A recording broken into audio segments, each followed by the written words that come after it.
God's been speaking about this in my life for a while, but I want to start with the story of the Israelites. They spent 430 years in slavery. That's a fairly long time, wouldn't you say? I mean, that's a good number of years having to be under slavery.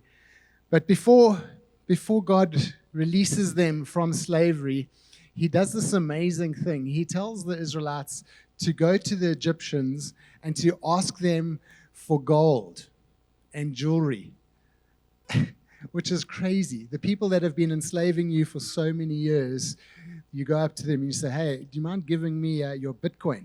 That'd be cool. And how's that diamond necklace? Do you mind if I take that? And amazingly so, the Egyptians just say, yeah, sure. And they give the Israelites all this plunder. And I was thinking about that, and I was thinking, what is that? And the reality is that when God takes you out of one season into the next, he gives you everything you need for the next season. Even if it comes from the strangest and most obscure of places, he gives you what you need. Not just what you need, but in abundance. Even from your enemy, he gives it to you. Isn't that a beautiful thing?